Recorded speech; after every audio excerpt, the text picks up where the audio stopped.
Hey everybody, how's it going? Good. All right. If you are here in Waterloo, welcome. If you're in Kitchener, nice to see you guys. And if you're here online, welcome to you as well. My name is Brennan. I am one of the youth pastors, and I'm also the young adults pastor here today. Everybody else is on vacation, so you're stuck with me today. All right, so I've got a question for you. And I want to start off with this. Why do you do what you do? You know, why did you come to church today? Why did you drive the way that you drove here? Why are you wearing what you are wearing today? You know, there's probably a reason, like why are you wearing pants? Why am I wearing pants today? Why am I wearing jeans? And I've actually discovered the reason that I'm motivated to wear pants like this. And it all happened during this wonderful pandemic. So back when this started, like 8 years ago or whatever, when this all began, I was at home and I was working at home and I was learning what it's like to work at home. So I would do little things to make it feel like I was going to the office. And one of them was I would put a watch on, just kind of make me feel like I was doing something important. So I put a watch on, and I never usually wore a watch, but I put a watch on, and I'd also put on jeans, because when I'm in the office or when I'm here at church, I wear jeans because it's like dressed up for a millennial. I'm dressed up and wearing jeans. But then as I started to settle into working at home, I learned something, that my coworkers are not there. It's just me at home. My coworkers are not there. Well, one of my coworkers is there. My wife is at home. But I learned that I only wear jeans because my coworkers are around. And I learned that the only time that I see my coworkers is on a video call, right? So all that they see on a video call is the t-shirt that I'm wearing or whatever shirt I'm wearing. So I was like, I don't have to wear these anymore because these aren't the most comfortable pants that I could be wearing. So I went on Amazon, I bought a pair of sweatpants. And man, these things were comfortable, like really, really comfortable. So I went on Amazon again and I bought 2 more pairs of these same sweatpants, and I would just cycle them. I just wore them all the time. And now I'm into shorts. Now that people can't see my legs, still when I'm online, I'm just wearing shorts. But I realized that the thing that motivates me to wear jeans is people that I'm around. And today, so I'm wearing them because I'm around you. So thank you for getting me to wear jeans. I'm way more uncomfortable than normal. But you guys know what it's like to be motivated, right? You know what it's like to be motivated if you've ever sold a house. So if you've sold a house or been in a house while it's being sold, or your parents have a house that they're selling, something that you need to do is make it crazy clean, like super, super clean, like so clean that it looks like nobody lives there. Because no one wants to buy a house that it looks like people live in. So you clear everything off the counters, right? You get everything off the counters, put them in the cupboards. You take all those weird pictures of yourself and your family off the walls, because no one would want to see that, and they wouldn't want to buy your house if they were up. So you take those down and you keep it incredibly clean so that somebody will want to buy it. Or if you haven't sold a house, maybe you rent from someone. So you hear that your landlord's coming over, and your landlord's coming over because you have a leaky faucet, and they're like, yeah, I'll be over. I'm gonna come over in the next 24 hours.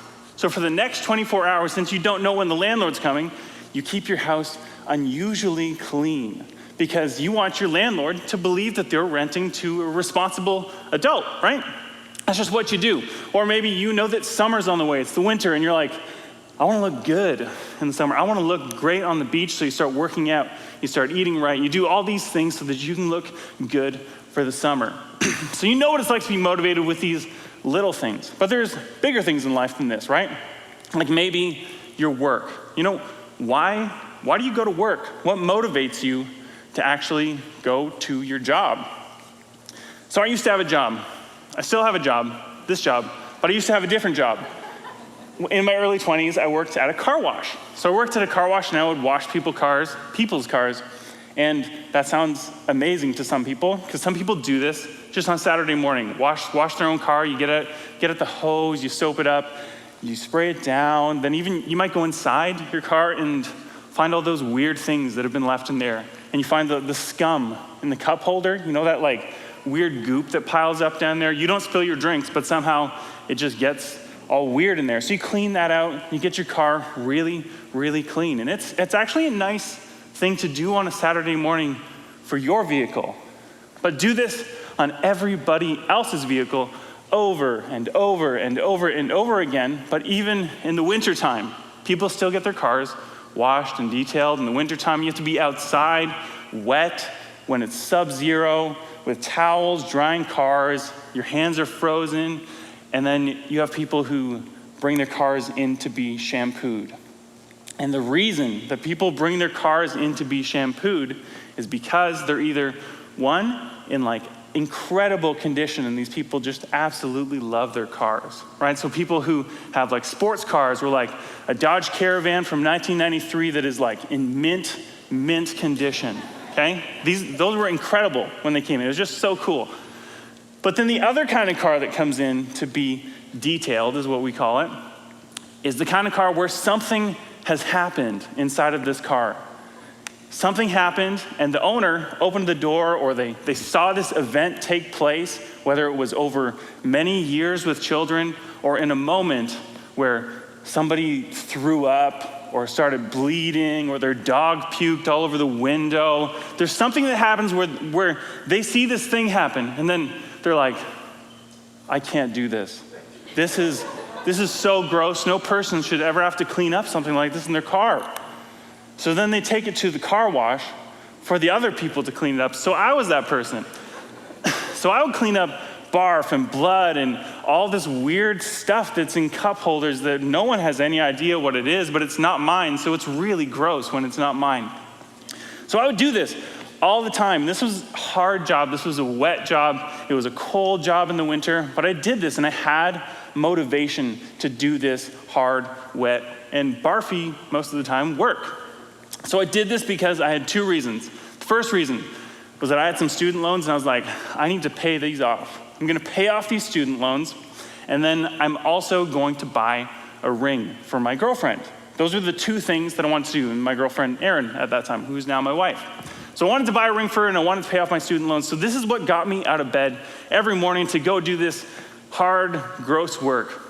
So I would do this, and then eventually, as you can imagine, I paid off my student loans, I had purchased a ring, and I actually got another job. So I was making money in two places, and it was in a field that I actually wanted to be in. So then one day I woke up and I was like, I don't want to do this anymore. Like, I have no motivation to do this anymore because I'm making money somewhere else. I've completed those two things. So I'd lost my motivation to do this work that I was once motivated to do. So I quit because I didn't need to be there anymore. So I quit that.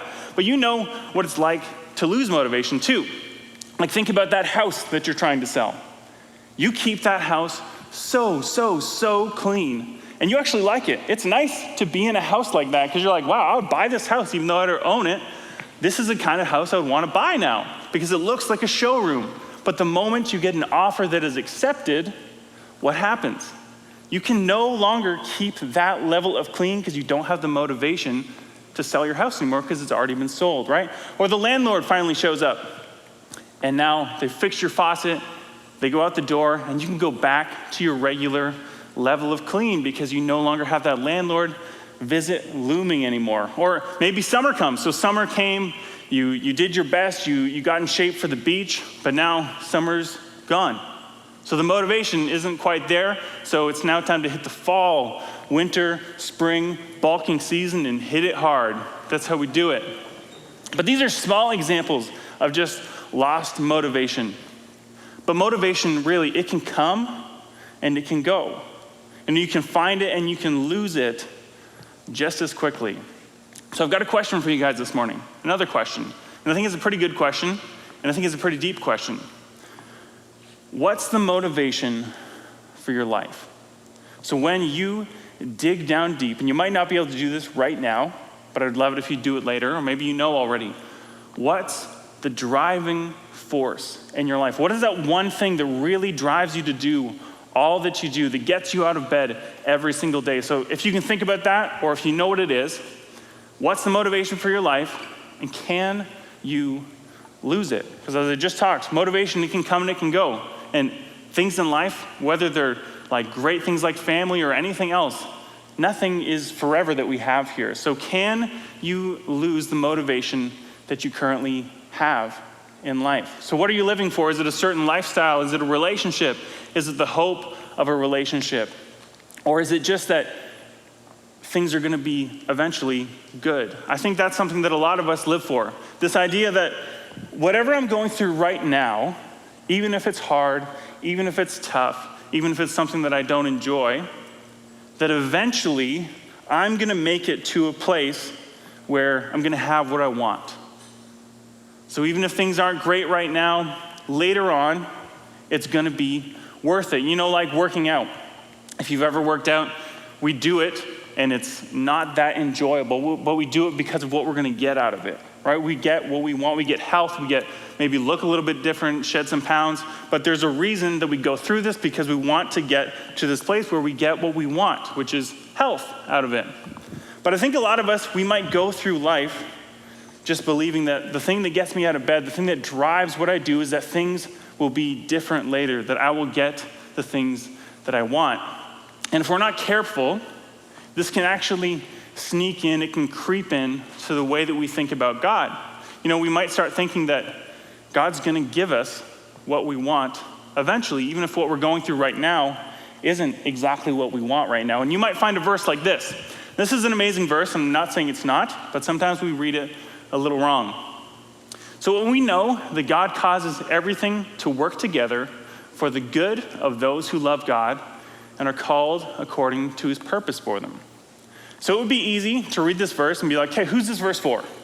This verse is for those who love God, right? So this morning, that could be for all of us. That could be for some of us. You might be wondering about, do I love God? So this is a promise that could be for a lot of us in this room. So it's for people who love God. So it'd be easy to be like, hey, I love God. And it says that God is going to cause everything to work together for the good of that person who loves him. So you might read this and be like, okay, this means that God's going to work together all the stuff in my life. And if he's working together these things for good, it probably means that the things that I have right now are not good yet, or not what I want right now. So maybe God's going to take all the pieces of this stuff that's going on in my life, these things that I maybe don't love, the things that I maybe don't want. He's going to take them, kind of crush them together and bring them over here, and I'll have something that I want. Like maybe your car is breaking down all the time, and you're in a position where, I can barely afford a car. I can't really afford full insurance, and then it breaks down, and you're like, wow, this is not what I want. I actually want a new car. So you take your car to the mechanic, and you're praying, God, work this together for good. Work this together so that I can get a new car when I come out of here.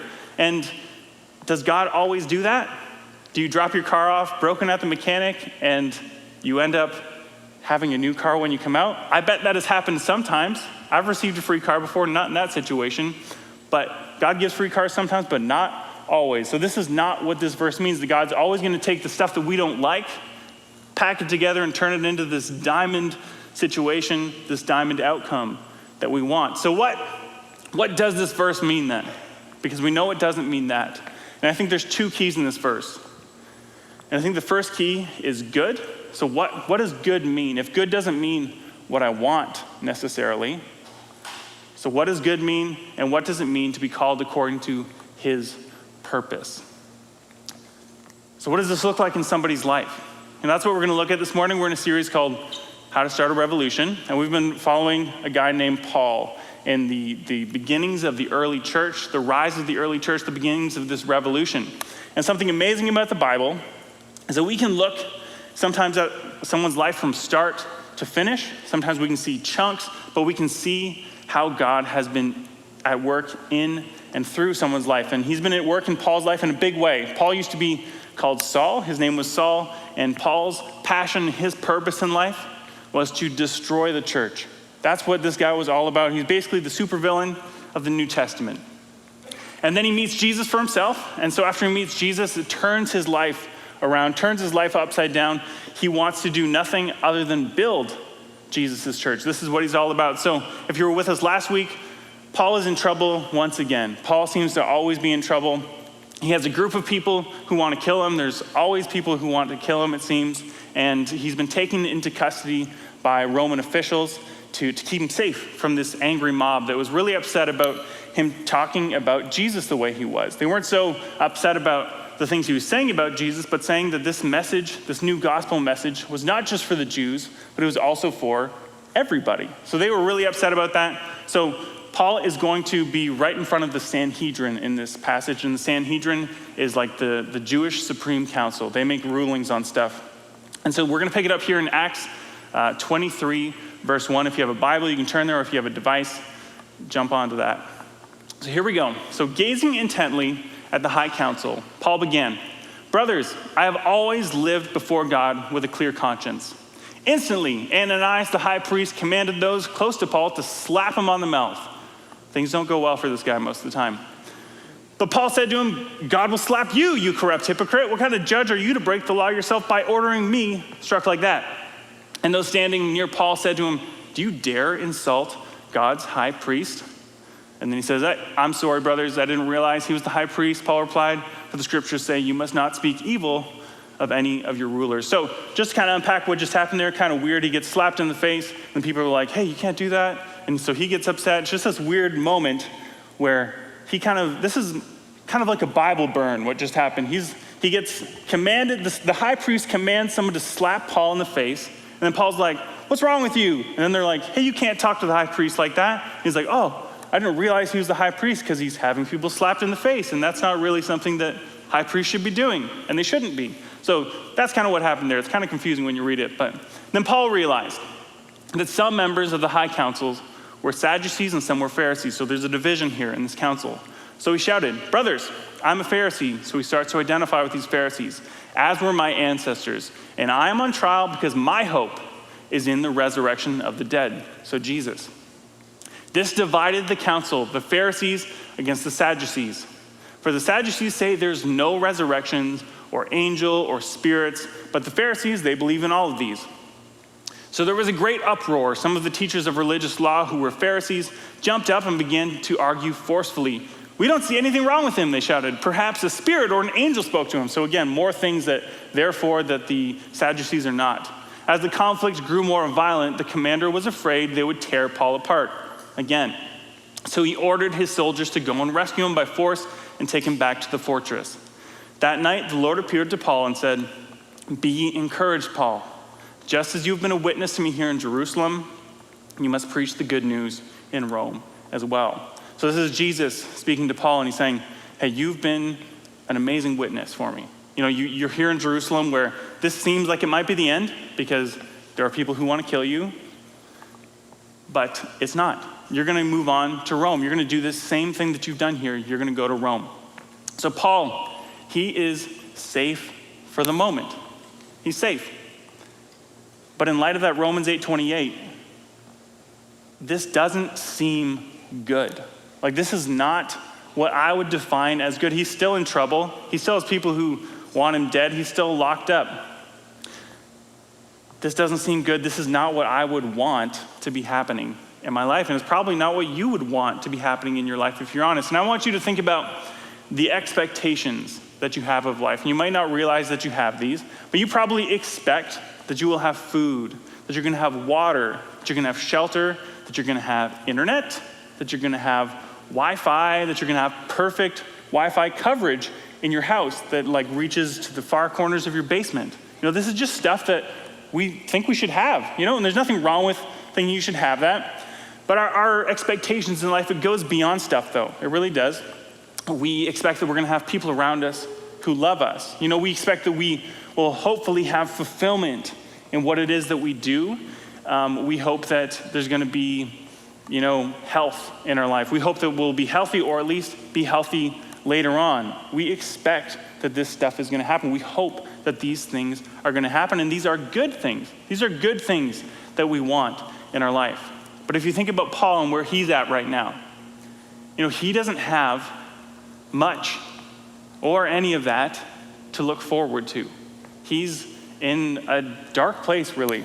This guy's been locked up. He's always got people chasing. It's easy to read the Bible and just kind of gloss over what the emotions that someone might be feeling are. Having people who want to kill you, have people who were trying to kill you, being rescued over and over again out of these situations. This is harsh. This is rough, what he would be going through. So he doesn't have a lot to look forward to other than, hey, you're going to make it to Rome. And if you think about life, something that can drive us to keep persevering is knowing that there's stuff to look forward to. That whether it's I'm sick right now and I'm hoping, praying that I'm going to be healthy, whether it's you want a relationship and you hope that there will be one down the road. All these things, they can help you to keep moving, keep pushing forward. So let's keep going with this. So the next morning, a group of Jews got together and bound themselves with an oath not to eat or drink until they had killed Paul. So more people who want to kill Paul. There were more than 40 of them in this conspiracy. They went to the leading priests and elders and told them, "We've bound ourselves with an oath to eat nothing until we have killed Paul. So you and the high council should ask the commander to bring Paul back to the council again. Pretend that you want to examine his case more fully, and we will kill him on the way." So this is not good news, and this bad news is overheard by Paul's nephew, which this is an amazing thing that happens. Paul's nephew gets to go see his uncle. He gets to go see Uncle Paul, and one of Uncle Paul's rights as a Roman citizen is that he can have visitors. So his nephew comes to him and he's like, "Uncle Paul, people want to kill you." And Uncle Paul's probably like, "Yeah, I know, everybody wants to kill me, right?" But he's like, "No, this is different. There's 40 people who want to kill you this time. There's a conspiracy. They're not going to eat. They're not going to drink until they have killed you." And then Paul's like, "Okay, you need to go tell this commander. He seems to care about my well-being for some reason. You need to go tell him what's happening." And so he does. So the nephew goes to this commander and he's explaining the situation. And he says, they're going to try and get you to bring Paul before the Sanhedrin once again, but they're going to try and kill him on the way. So don't do it. Don't bring him there. There's more than 40 men hiding along the way, ready to ambush him. They vowed not to eat or drink anything until they've killed him.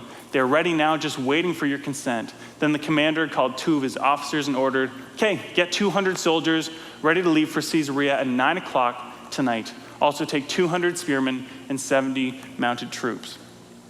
So Paul is safe. So they move Paul out of Jerusalem and they take him towards Caesarea and they send him on to a guy named Governor Felix to hear out his case more fully.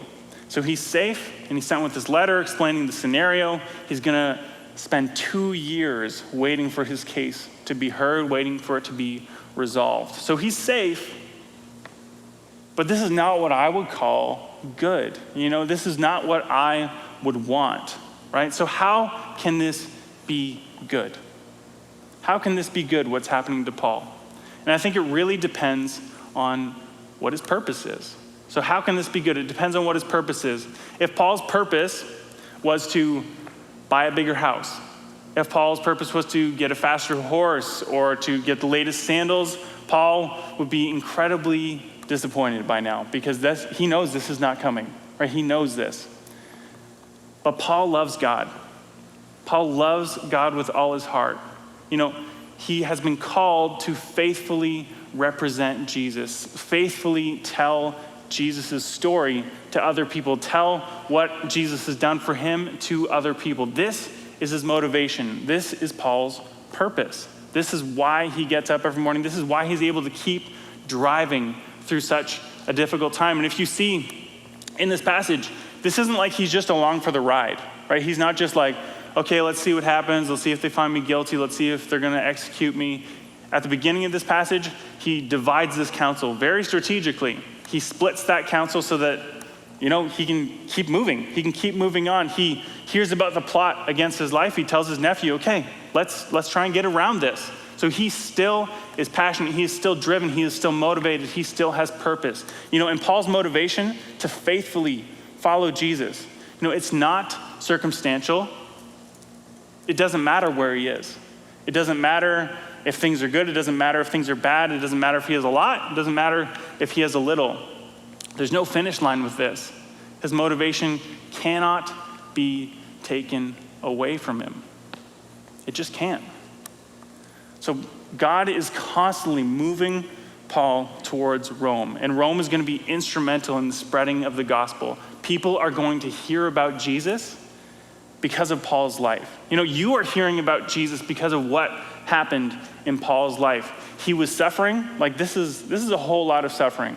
If you really think about trying to get in Paul's head, this is suffering. It'd be really tough. Even though he's suffering, his life is incredibly, incredibly meaningful. It's incredibly meaningful. So why does this matter to us? Why does this matter? Paul's life, it's an example of what it looks like to faithfully follow Jesus. Faithfully follow Jesus. And here's how it turned out. it doesn't look good, right? Paul's life is not what I naturally would want for myself. And I don't think it's what you would naturally want for yourself, to be shipped around, have people trying to kill you because of what you believe. This is tough stuff. He was suffering. He went through a lot. But even though he suffered, it was still good. God was still using all of it. We know that God causes everything to work together for the good of those who love God and are called according to his purpose. God was working everything together for good. The kingdom was being advanced. Paul's life was being used in incredible, incredible ways. You maybe are being impacted this morning by what happened in Paul's life. Even though it was bad, even though it wasn't that thing that we wanted to happen, it was still good. So, this good that is spoken of in this verse, good doesn't always mean that we get what we want. Sometimes it might. I'm not saying that God is just going to make you suffer, because that's just not the truth. But we might have to go through stuff that we don't want to go through. We might never make it to the place that we want to make it to. Like you heard in the video, sometimes plans A, B, C, and D.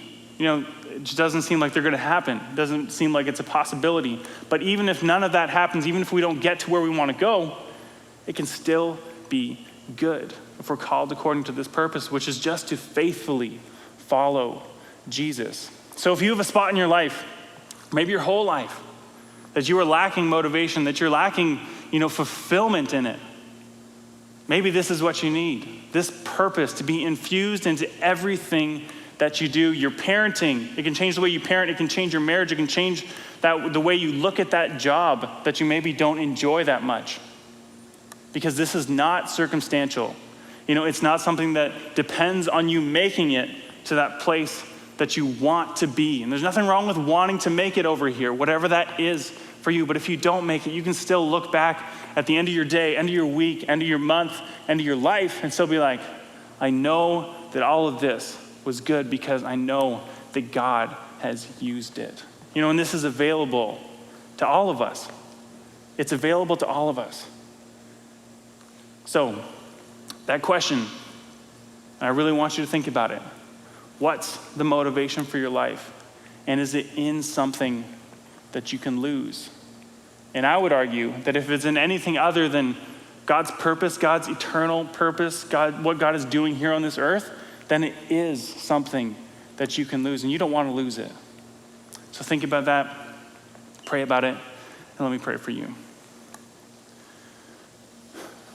Jesus, we just thank you. We thank you that you want to use everything in our lives for good. You want to use everything that is happening, the good and the bad, to further your kingdom, to further your cause here on this earth. So God, I just pray for everybody here today. I pray that you would help us to just reflect on what it is that motivates us, what it is that drives us, what it is that gets us up in the morning. God, I just pray that you'd help us to reflect on that and to look at the areas of our life, if we call ourselves Jesus followers, the areas of our life where you are not the main motivation, if we are not faithfully following you in every area. God, I pray that you would help us to do that. So God, we thank you for all that you've done, all that you're going to do. In Jesus' name, amen.